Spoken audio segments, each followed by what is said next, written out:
Hola amigos de Zoom TV Latino. Tengan ustedes una muy buena jornada a la hora que nos estén sintonizando y en el momento que lo hagan.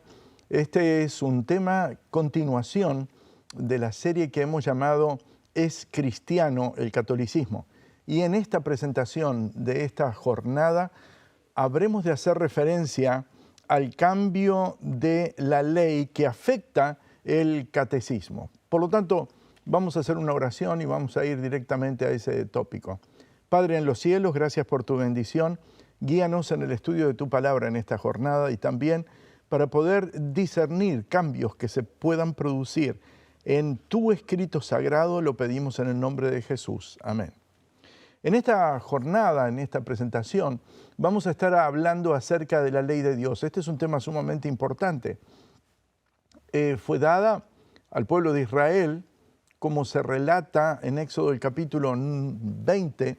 Sin embargo, nosotros vamos a encontrar que si hacemos una trayectoria al pasado del Sinaí, prácticamente vamos a encontrar cada uno de los mandamientos reflejados en anteriores emisiones y prácticas del pueblo de Dios y previo al pueblo de Dios. Es decir, ya desde el origen nos vamos a encontrar con mandamientos observados, como el caso del sábado, que surge en el momento de la creación.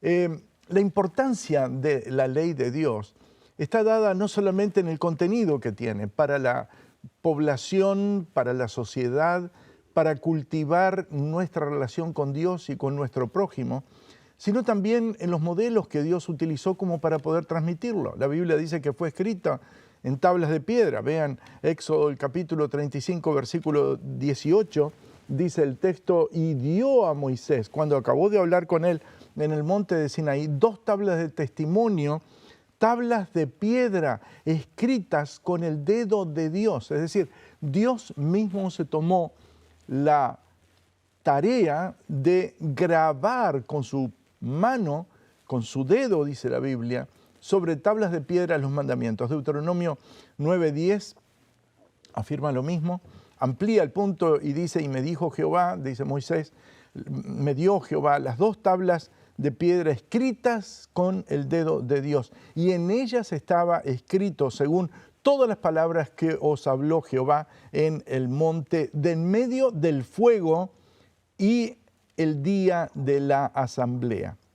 De hecho, este es un punto sumamente importante. Nos está hablando de que no fue escrito en la arena, no fue escrito en un material perecible, no fue escrito en algo transitorio, porque corresponde a un carácter inmutable de Dios. La Biblia dice en Malaquías 3:6, porque yo Jehová no cambio. Santiago en el capítulo 1, versículo 17, dice, toda buena dádiva, todo don perfecto, desciende de lo alto del Padre de las luces, en el cual no hay mudanza ni sombra de variación. Realmente cuando revisamos todo el capítulo 1 y llegamos hasta el versículo 17 de Santiago, vemos definitivamente esta característica armoniosa de Dios con su inmutabilidad de la cual habla el Antiguo Testamento. En Hebreos, el capítulo 13, versículo 8, dice Jesucristo es el mismo ayer, hoy y por los siglos. Más, cuando Jesús inició el Sermón de la Montaña, bien claramente dijo, no penséis, se lo dice al auditorio desde el vamos, que he venido para abrogar la ley de los profetas, no he venido para abrogar, sino para cumplir. Más que eso, dice, cualquiera que quebrante uno de estos mandamientos muy pequeños y así enseñe a los hombres, muy pequeño será llamado en el reino de los cielos. Ahora, esto está en la Biblia. ¿Qué hizo la Iglesia Católica en relación con este punto? Cuando nosotros comparamos los mandamientos del catecismo, es decir, la versión católica del catecismo, que ustedes lo pueden encontrar online, y lo vamos comparando con los mandamientos. Ven ustedes el primero, ellos pusieron, amarás a Dios sobre todas las cosas. La Biblia dice, no tendrás dioses ajenos delante de mí. El segundo, ellos pusieron, no tomarás el nombre de Dios en vano. El segundo mandato de la Biblia dice, no te harás imagen ni ninguna semejanza de lo que esté arriba en el cielo, ni abajo en la tierra, no te inclinarás ante ellas. Eso en un solo mandato, ese mandato desapareció. Tercer mandamiento según el catecismo, santificarás las fiestas. Tercero, según las Sagradas Escrituras, Éxodo 20, versículo 7, no tomarás el nombre de Jehová tu Dios en vano. Cuarto mandamiento según el catecismo, honrarás a tu padre y a tu madre. Cuarto mandamiento según las Sagradas Escrituras, acuérdate del día de reposo para santificarlo. Quinto mandamiento según el catecismo, no matarás. Quinto según la Biblia, honra a tu padre y a tu madre. Sexto según el catecismo, no cometerás actos impuros. Sexto según la Biblia, no matarás. Séptimo según la versión católica, no robarás. Séptimo según la Escritura, no cometerás adulterio. Octavo según el catecismo, no dirás falso testimonio ni mentirás. Octavo según la Biblia, no hurtarás. Noveno según el catecismo, no consentirás pensamientos ni deseos impuros. Noveno según la Escritura, la Biblia, no hablarás contra tu prójimo falso testimonio. Décimo según el catecismo, no codiciarás los bienes ajenos. Décimo según la Escritura, no codiciarás la casa de tu prójimo, ni la mujer de tu prójimo, ni siervo, criada, buey, asno o cosa alguna de tu prójimo. Como vemos, lo que pasó aquí fue lo siguiente. Se suprimió por completo el segundo mandato. Se alteró el contenido del cuarto mandamiento. El tercer mandamiento, según la Escritura, pasó a ser el segundo. Y definidamente el cuarto mandamiento de la Biblia pasó a estar dentro de santificarás las fiestas, sin indicar el día santo de reposo, el sábado, día de la creación. Obviamente, cuando llegamos a esa conclusión, nos encontramos con 9 mandamientos que fue solucionado siguiendo la secuencia hasta el final y dividiendo el décimo en 2 partes, como nosotros lo encontramos. Prácticamente ese es el contenido que lo vemos. Es decir, los mandatos sufrieron cambios. El tercer mandato en la Biblia pasó a ser el segundo mandato. Prescribe, dice el catecismo, respetar el nombre del Señor, pertenece como el primer mandamiento a la virtud de la religión y regula más particularmente el uso de nuestras palabras en las cosas santas, pero definitivamente lo cambiaron. Ese es el aspecto, es decir, suprimieron el verdadero mandamiento, que es no te harás imagen, no te inclinarás delante de ellas.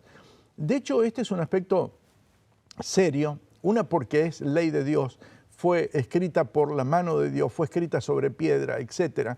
Y a su vez, porque arrogaron a la institución católica la capacidad de hacer y ejercer ese aspecto. El segundo mandamiento dice bien claramente, no te harás imagen ni ninguna semejanza de lo que está arriba en el cielo ni abajo en la tierra. Y después dice, no te inclinarás a ellas.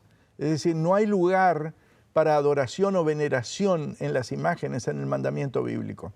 El cuarto en la Biblia pasó a ser el tercero en el catecismo y cambia el día de reposo del sábado al domingo al involucrarlo dentro del concepto de fiestas.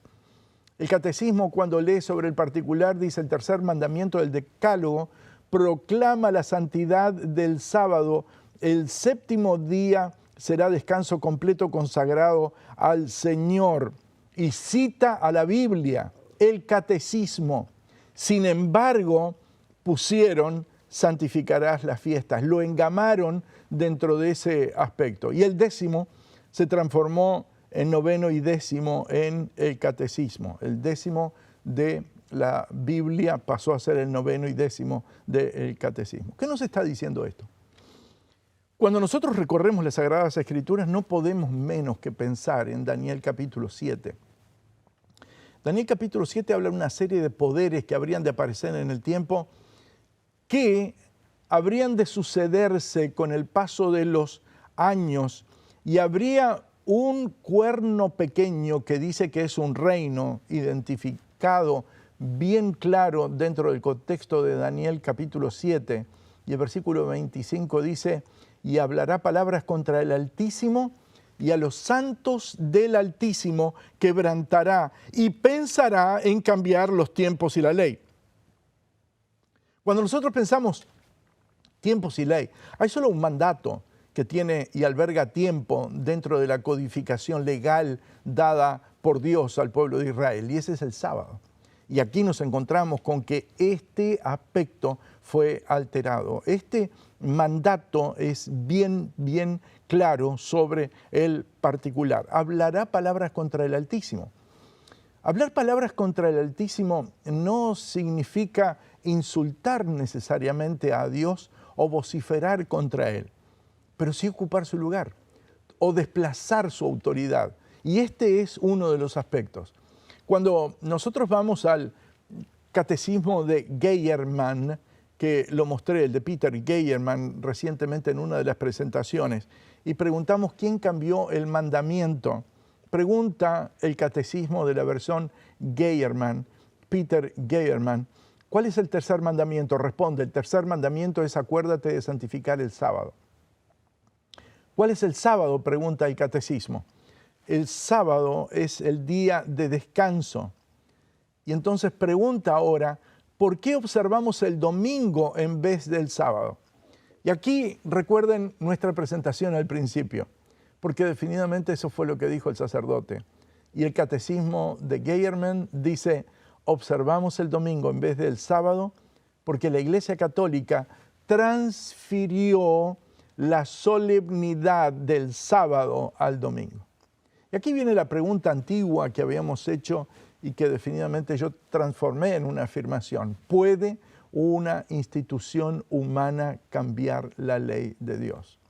Porque básicamente lo que tenía que preguntarle al sacerdote era, ¿no es la iglesia un conjunto de hombres? Me dijo, sí, un conjunto de hombres puede alzarse con un cambio contra la ley de Dios. Esa es una buena pregunta para el padre Eugenio, fue la respuesta que recibí.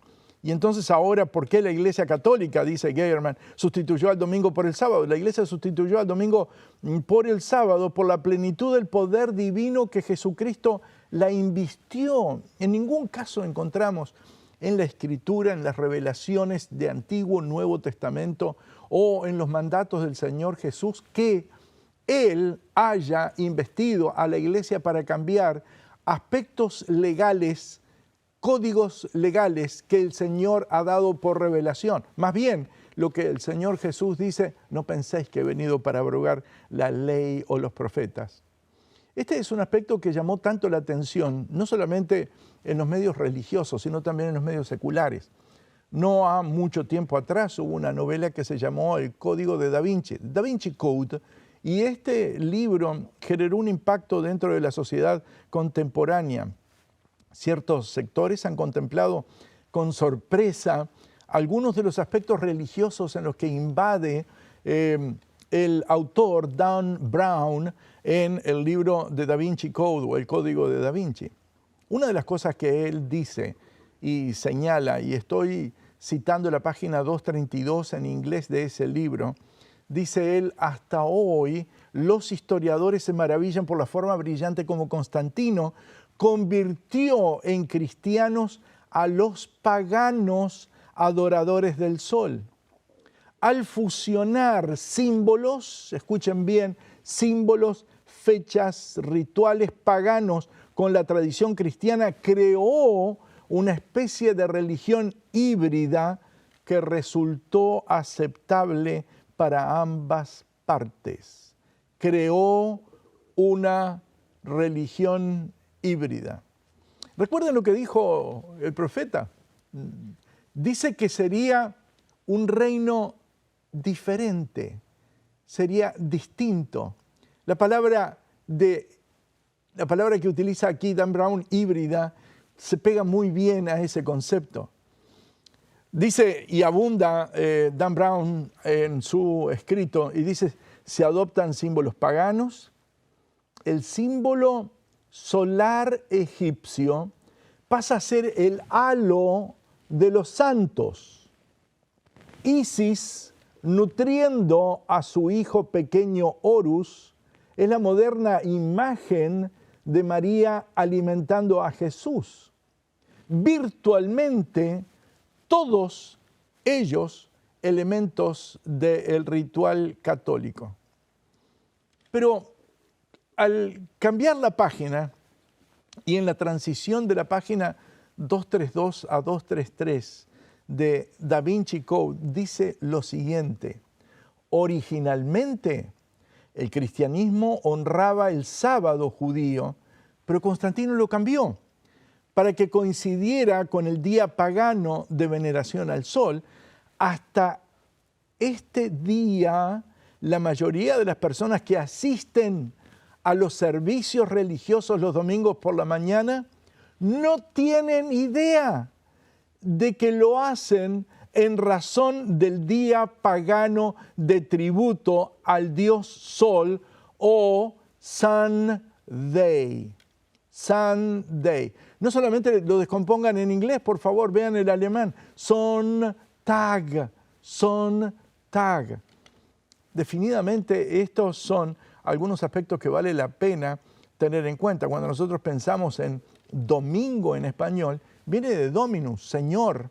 Y este es un aspecto sumamente claro por el hecho de que el Señor no hizo ese cambio. Nunca lo autorizó. Más bien, cuando vamos a las Sagradas Escrituras, Él bendijo, santificó y reposó Él en persona en ese día.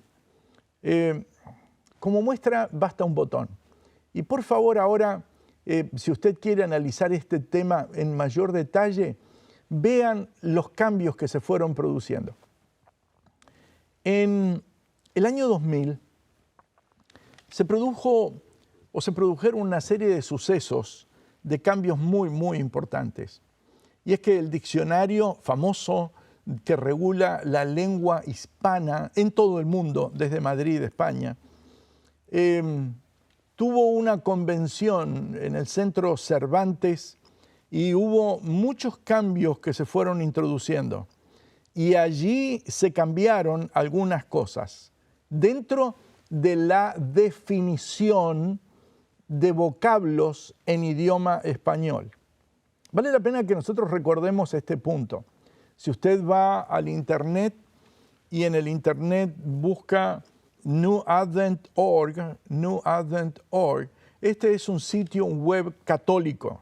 Y en ese web católico, si usted pone Shabbat o Sabbath, usted va a encontrar la siguiente definición. The Sabbath day of the week among the Hebrew, the day being counted from sunset to sunset, that is from Friday evening to Saturday evening. La definición es perfecta, que significa en español lo siguiente: es el séptimo día de la semana, por sábado, entre los hebreos, el día que comienza a ser contado desde la puesta de sol hasta la puesta de sol. Esto es, desde el momento en que se pone el sol del viernes hasta el atardecer del sábado o la puesta del sol del sábado. Esto está allí en la Enciclopedia Católica. Lo acabo de chequear antes de entrar a grabar. ¿Qué dice el diccionario? Bien, en primer lugar voy a usar el diccionario de la lengua española Vox. 1987, es decir, 13 años antes de que se produjeran algunos cambios. Y este era un instrumento que a mí por lo menos me ayudaba muchísimo en consultas, docencia, trabajos de redacción, etcétera, como a cualquiera de otros escritores y editores en América Latina. ¿Cuál es la definición, o era la definición tradicional en el Vox de 1987 de sábado? Cuando usted busca la palabra, dice sábado, séptimo y último día de la semana. Obviamente después le añade algunos otros módulos lingüísticos que son usados por la Iglesia Católica, entre otras, sábado de gloria, sábado santo, etc. ¿Cuál es la definición de domingo? Según Vox, diccionario Vox, 1987, domingo, primer día de la semana dedicado especialmente al Señor y su culto. Es muy importante este aspecto. Y obviamente nosotros no podemos evitar, si definimos sábado, si definimos domingo, no podemos evitar definir los demás días de la semana, que obviamente van a estar en consecuencia. Por lo tanto, vamos a semana. Y semana dice serie de 7 días naturales consecutivos, comenzando por el domingo y acabando por el sábado. Ahora, en el año 2000 se produce un cambio, y un cambio muy, muy importante. Sábado, dice ahora, a partir de el año 2000 en adelante, en la nueva versión del diccionario. Sábado, sexto día de la semana. Y ahí incide el cambio, sexto día de la semana. Domingo, porque obviamente si usted cambió la definición de un día, va a cambiar la definición de los demás días. Domingo, dice, séptimo día de la semana civil, primero de la litúrgica. Pero séptimo día pasó a ser de primero a séptimo. Y semana, la definición ahora, periodo de 7 días consecutivos que empieza el lunes y acaba el domingo. Es decir, el diccionario cambió toda la definición. Cambió la definición del sábado, cambió la definición del domingo, cambió la definición del lunes, martes, toda la secuencia de los días de la semana, y también cambió el concepto de semana. Cuando empecé a analizar este punto y revisé quiénes eran filólogos, etcétera, que estuvieron involucrados allí, me llamó la atención no solamente encontrar allí a Julián Marías, Alonso Zamora, filólogo, sino también el excelentísimo y reverendísimo cardenal doctor Vicente Enrique Tarancón, que formaba parte del grupo asesor en ese momento. Quiero decirles que no creo que debamos guardar silencio ante este cambio. Si las instituciones que han realizado dicho cambio han vivido y conceptuado falsamente estos aspectos, es responsabilidad nuestra decírselos.